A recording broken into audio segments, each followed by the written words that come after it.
Salut les gars, donc je vais lui faire une vidéo en Wolof pour les gens qui sont venus de Nicaragua pour leur expliquer un phénomène que j'ai remarqué depuis un bon moment. Moi je fais la traduction au niveau des tribunaux et j'en connais pas mal d'amis aussi qui font la même chose. Donc en étant au tribunal, quand le juge te demande une question, il faut pas demander à l'interprète de t'aider. Il faut absolument éviter ça.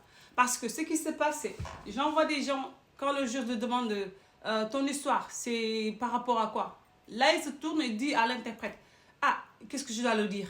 Qu'est-ce que je dois faire? Et l'interprète, elle ou il, est obligé de dire exactement ce que tu viens de dire.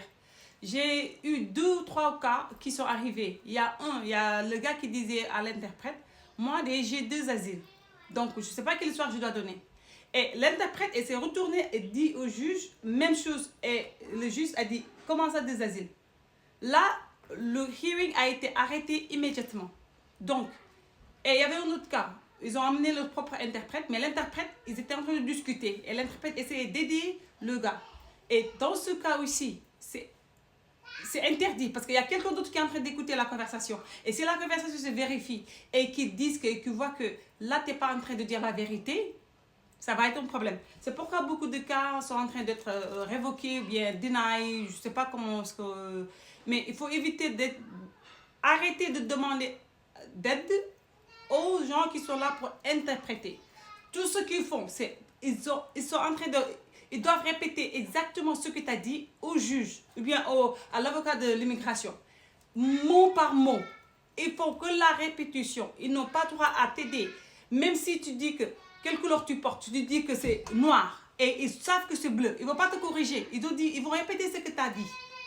Donc, arrêtez de demander. Avant d'aller au tribunal, assurez-vous que vous avez l'histoire. Vous avez compris vos histoires. Vous savez ce que vous allez dire. Et après, de là-bas, vous répondez par vous-même. Demandez pas de l'aide à l'interprète. Parce que tout ce que vous dites, elle ou il a à répéter au juge exactement, mot par mot, ce que vous avez dit. Donc, faites attention.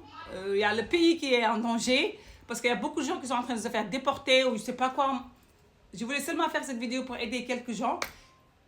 Si vous voulez entendre en anglais aussi, je peux le faire. But it's just helping those who came from Nicaragua to just be careful et ne pas demander à l'aide à l'interprète et ne pas vous relier parce que elle ou il risque de perdre son boulot et d'être incarcéré et d'autres conséquences qui vont pas le coup quoi. Parce que toi tu vas pas perdre ton boulot parce que y a quelqu'un qui est venu te demander d'aide.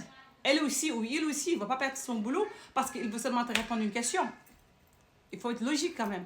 Mais bon, je prie pour tout le monde que vous allez vos papiers, que ça vienne avec une bénédiction et tout le plaisir de ce pays, que vous allez avoir de la chance de vivre cela, Inch'Allah.